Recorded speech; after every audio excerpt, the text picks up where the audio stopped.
Hello and welcome once again to Whispers in the Darkness, the podcast channel for the Out There Paranormal group. And whispering for you on this episode is myself, Nigel, the lead investigator, and you might have come across me already. I'm Juliette, one of the psychic members of the group. Just to be slightly different on this occasion, we're not actually working from a script, so this is going to be slightly ad hoc, but you will get to actually listen to the real us. If that makes sense. What do you say? Absolutely. I think that's the best way of doing it. This was actually my idea to ad-lib it because I know you like everything to be scripted. And I do like to be organised. I know you like your routine and you like everything to be organised and I'm just Captain Chaos. But sometimes I just think it's quite nice just to, go off grid a little bit. I'll agree with you there. We've struggled a bit with a subject for this episode, but we've decided to just go down the what is the paranormal route. That is a very big question. It is a very, very big question indeed. So if we just look at the standard dictionary explanation for the word paranormal, it basically says, impossible to explain by known natural forces or by science, which is not much of a description really, but it covers a whole multitude of things. So, what is the paranormal for you, Juliette? Wow. For me, the paranormal is something I cannot explain naturally. When one talks about the paranormal, there's so many different opinions on it. I mean, we have active hauntings, we have residual hauntings. One of my interests personally is quantum mechanics and the string theory, where you look at parallel dimensions and different times coexisting at the same time. Maybe for a particular reason, unbeknown to us, two dimensions just collide or overlap for a few minutes for a particular reason, and we're actually delving into another dimension, perhaps from the past or maybe even from the future. Perhaps, intelligent hauntings, they're looking at us, wondering what the heck we are, just as we're looking at them, trying to work out what the heck they are. I mean, what do you think about that? It's an interesting thing. I've heard it likened before to the universe has been like a line of washing, with sheets blowing on separate ones, and every so often the wind will blow the two together. And that touch is when you get a glimpse into that other dimension. And what they're saying is that we could be running in a parallel universe where we're the same people, yes, but doing things in different universe. For instance, in this universe at the moment, we're just paranormal friends. That's right. But there could be another universe where we're more than paranormal friends. We could be in a relationship or married. Yeah. So it's very, very odd to look at it like that. And or even a parent-child relationship, something like that. That's it, yeah. Could be anything. And what we're getting is that moment when the two dimensions touch is we're getting a glimpse into that other world. And like you said, we're seeing in there, they're looking back and looking at us. But it absolutely fascinates me why that happens, if it does happen. What is that wind making sure that those dimensions connect? Now, you see. You're going to lose me here completely. I know. It's a very complicated one. You could put it down to all sorts of different things. It could just be, like you said, the way the quantum mechanics work or the theory itself works. It could be a higher being itself actually pushing those things together, which is where you fall into the sort of religious kind of side of things. Absolutely. So, or dark matter. Yeah. What is dark matter? Indeed. It's all around us. Or it could be a perfectly simple explanation, like maybe what we are encountering when we come across these spirits, that's a word we can use to describe them, is perhaps they are just the disembodied souls from dead people. It could well be. I mean, there's certainly been evidence that's been put out there of bodies being, considerably lighter in weight when they've died and the spirit has passed. It's that classic 21 grams, aren't you? Yeah. The guy had the person dying, had the special bed made, and when the person had died, he weighed him, and they were 21 grams less weight after they passed, or was that the weight of their soul? Exactly. And there was also supposed to be in Russia a scientist that photographed supposedly the human soul leaving the body as well and captured it on camera. It's another way there's whether or not that falls into the field of what they call Carillion photography. That's a difficult word to say. Carillion photography, where they've been taking photos of natural objects, and there's an aura surrounding them. And there's classic ones of taking a photo of a leaf and they've broken a bit of the leaf off, and where the aura's around the outside, the bit where it's broken off, the aura's died and gone away. You see, there's got to be something in it. We are really winging it on the out there side of out there at the moment. But I mean, the thing is that I'm seeing now is the more that we progress with our technology, the more apparent it's becoming that there is something going on. You know, I believe that we don't just die based on the experiences that I've had ever since I was 5 years old. You know, I can absolutely, pretty much guarantee that something happens after death. It must be very difficult for people to understand that don't have those experiences. And to be perfectly honest, if I didn't have the experiences I have, I wouldn't believe that, something happens with the soul after we pass. Now, as you may know, I am the self-titled skeptic of the group, but recent experiences have made me really look quite closely at the level of my scepticism, as you well know. Indeed. So, let's talk about a recent investigation we had. It's one of those strange experiences where it just came completely out of nowhere. You start the tale by telling about your dinner party and your trip out with your friends. Okay, I was invited out with friends to a dinner party, as Nigel has just said. And after dinner, they were quite interested in what I do and my psychic side. And they said, we know about an old airfield. Would you like to come along and have a look at it and see what you pick up? And of course, I leapt at the chance because I love doing what I do. It's in my blood. It's a huge passion of mine. So we set off in the car about 11:30, 12 o'clock at night. And we came to a bit of concrete in the middle of nowhere. And straight away, I started picking things up. Straight away. It was, old airmen, all kinds of things. I was seeing people sensing things pretty much straight away. It was a very interesting night. I did actually have my K2 meter with me because we went via my house to pick up some kit. Didn't have much with me, but I had a K2, and the K2 was flashing and going pretty crazy. Mobile phones and things were not on or near me, so it wasn't anything to do with that. I have to confess here, and it's going to sound very, very strange. I was going to talk to Juliette and I wonder where she was, so she's on Find a Friend on my phone, and I looked to Find a Friend and she's out in the middle of nowhere. I'm thinking, what the hell is she doing out there? But it's pretty obvious that you're actually out there doing that investigation, and you were very excited about the whole thing because we spoke the next day and you were so keen. We just had to go back. I just said to you, you need to come along and have a look at this place. Yeah. I was desperate to get back there and do a real thorough investigation. You weren't entirely certain where it was, but you gave me a rough idea. So I did a bit of research and I located the place, and it's an old American Air Force base at Deetham Green. It's actually number Station 142 because all the American bases were given numbers, and this is the one we were looking at.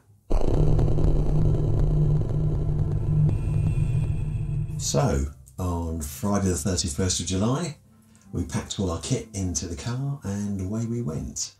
And, well, what can we say?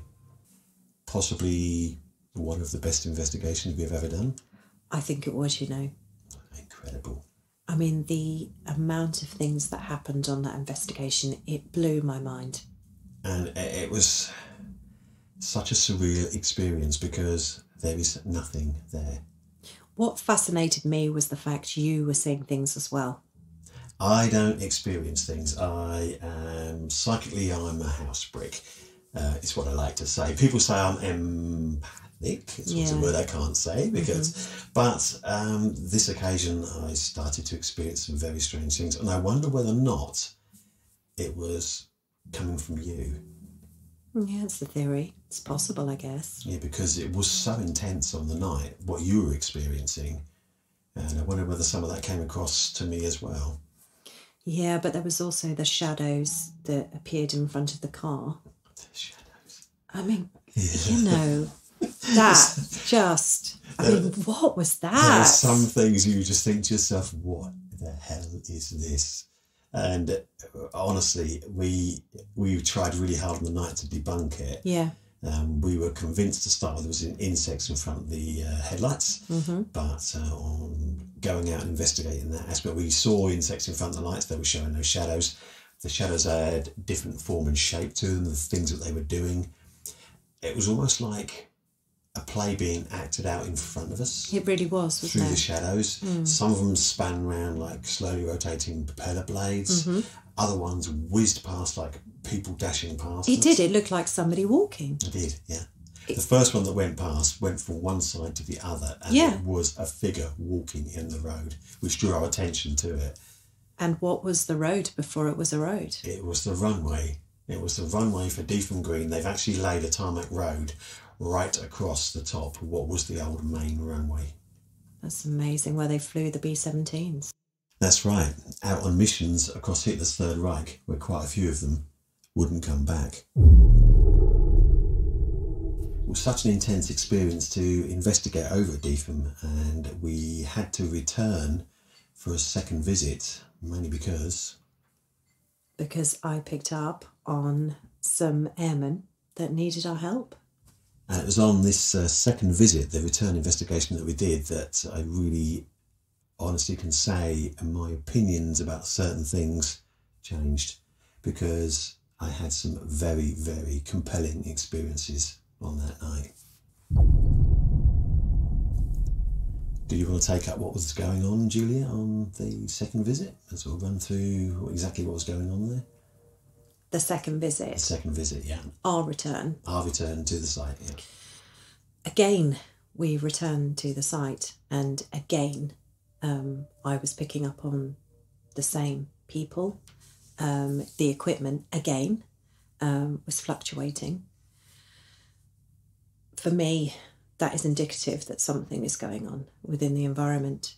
And, you know, on our previous visit, we had on the spirit box help us, didn't we? We had help us stay and help us, yeah.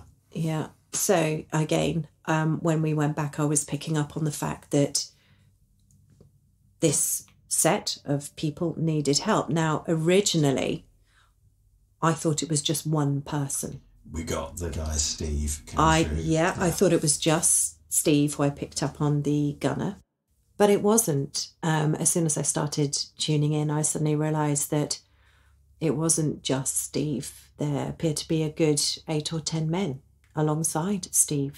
Now the figure here, the important figure here is the figure 10, because 10 is a standard crew for B-17 Flying Fortress, and we were thinking on the night maybe that we'd got Steve along with his crew.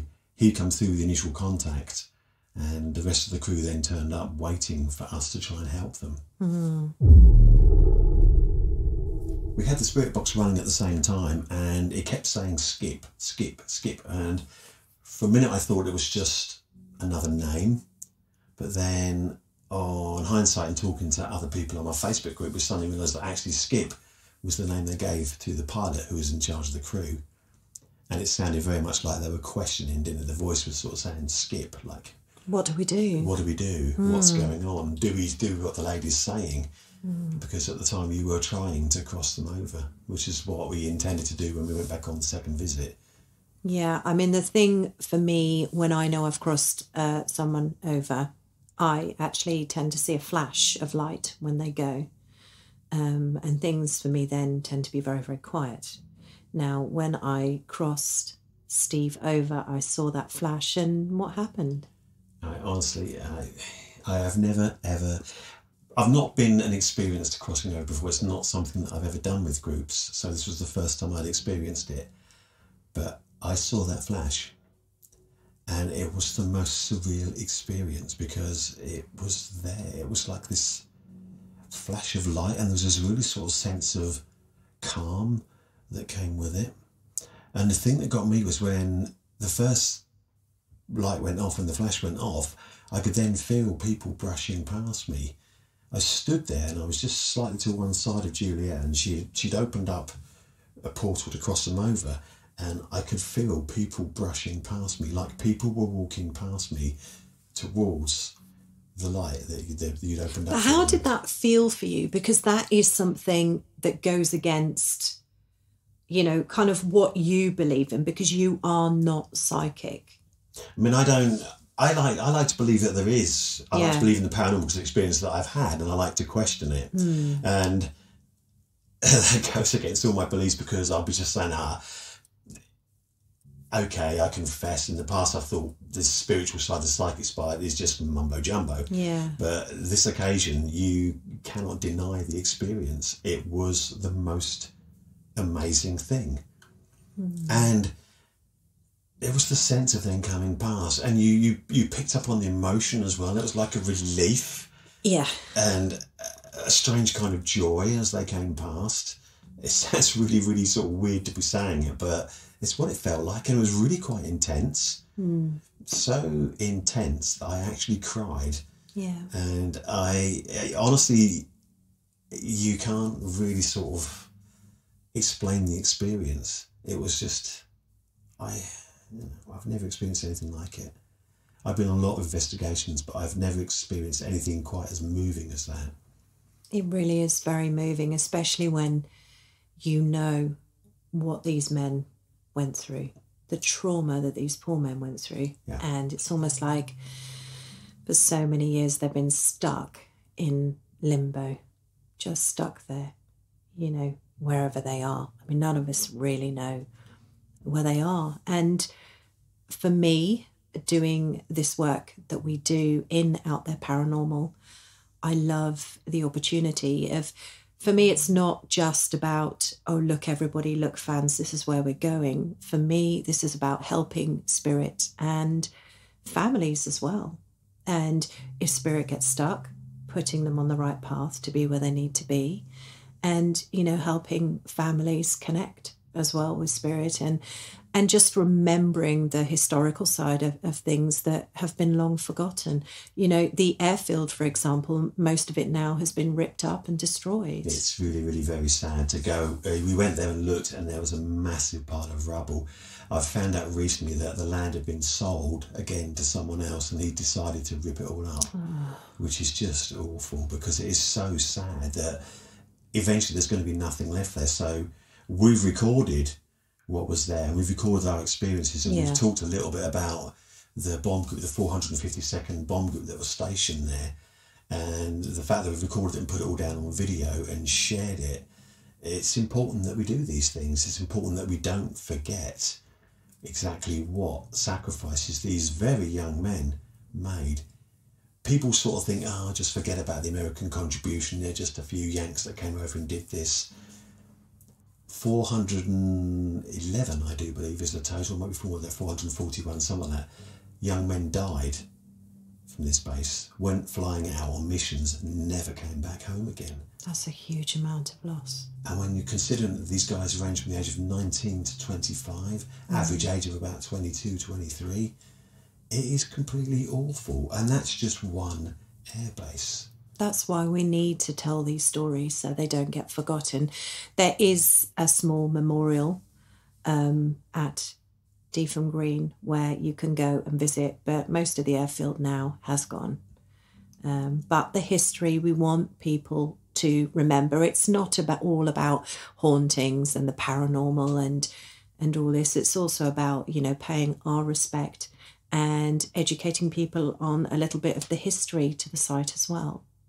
Which is why we've suddenly got this, I don't know, you could call it strange fascination. It's not really a fascination. It's the fact that suddenly our eyes have been opened to all these sites that are there. Absolutely, and we want to do many more of them too. There are so many. We went out the other Friday morning to look at a ruined church at Tivitshaw.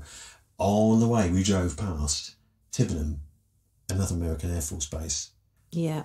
Old Buckingham, another American Air Force base. There's so many out there. We went and had a McDonald's and we finished and we drove to Snetterton. Don't tell everybody we had a McDonald's. It's naughty. Wasn't supposed We to say didn't that. really. We didn't know. We didn't really. We thought about it and we drove out.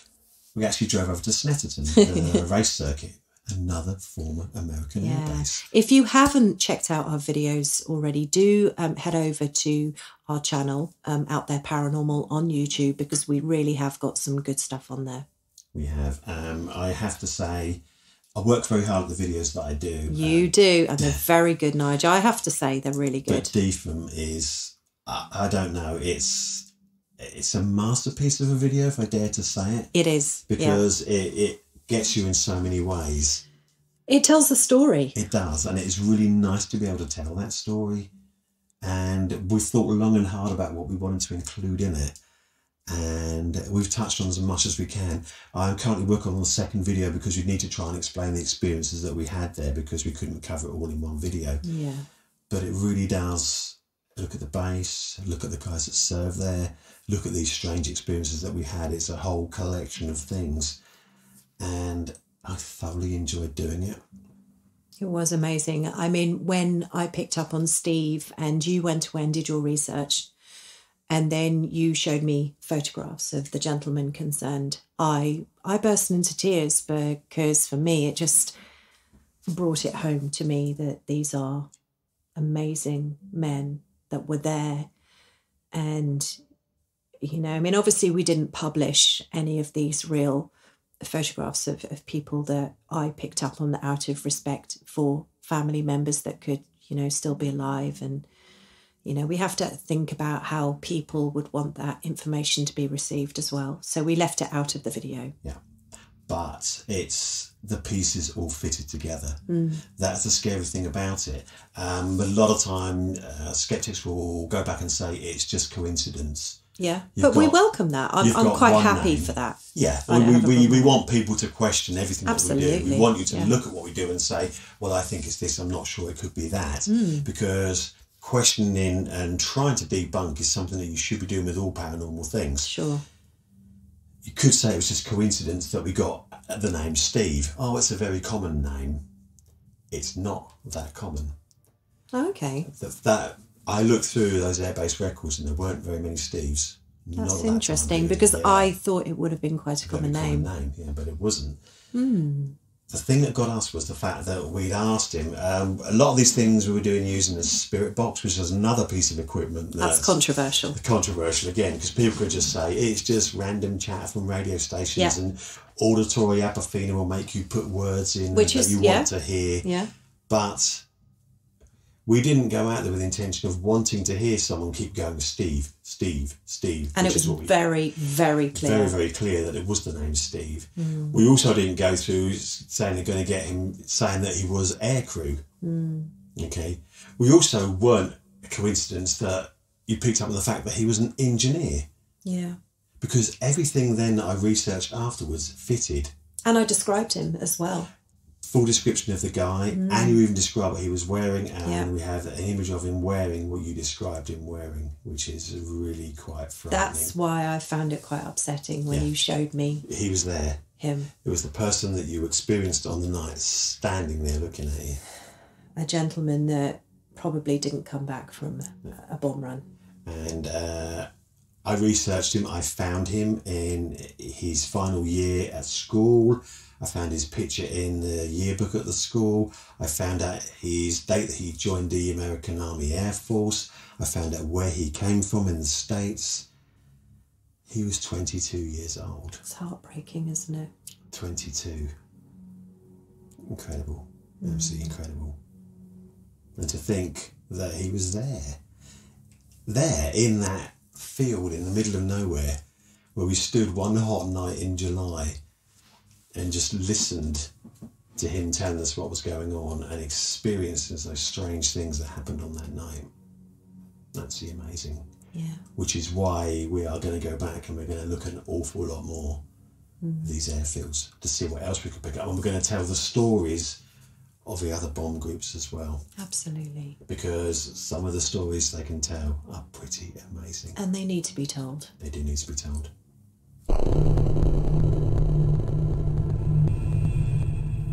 So there you have it. Probably a much more personal view than you would normally get from us, because of the intense experiences we had when we did this investigation. But for me, the paranormal is something that I just really enjoy, something that I'm really fascinated in. And it isn't just the aspect, like Juliette was saying, of, oh, you know, here's a ghost, here's something scary, woo, let's run around. I love to look at the history behind it. I love to look at the human side of things. I love to look at the reasons why there could be something there, what's going on. And I think it's important that we share all of this. What do you say? I completely agree. And to tell the stories of people long forgotten, you know, bringing back that little piece of history that, you know, many of us have, after generations, have moved on and they've disappeared and melted into, you know, a thought process long gone. And we really hope we can have a lot more of these stories to tell you. We're actively looking at various different places we can go to. I have another airbase lined up, and this one's a little more exciting because there's more of it left, including the control tower. I'm intrigued. I can't tell you where it is. You know the rules. I can't say anything. We recently ran a poll on our Facebook group saying to people, oh, where would you like us to go next? Just to give them a chance to sort of throw us in the direction of something different. And we gave them lots of options. Where did they send us? A haunted church. That's it. Ruined church is where they wanted us to go. And we ended up going to Tivitshall. We did, St Mary's in Tivitshall. But, you know, that will be a whole other podcast. We will talk you through that one because it was incredibly interesting. Another interesting We were going to cover it on this podcast, but so much happened. I think it'd be better to cover it in a whole new one. What do you think? That. Indeed. I think that's probably a good idea. So, that's probably all from us on this podcast. Something a little bit different, something a bit more rambly perhaps, a bit more ad hoc than we normally do. If you're very, very interested in what we do, then may I direct you towards www.outtheregroup.net, which is our website where we have all our investigations documented under the investigations tab. You can go and have a look and see at everything we've done and enjoy. And there's some really good stuff on there. Photo galleries, other little bits of experiences that we've had as well. We also have quite an active blog on there, so you might want to go and have a look at that too.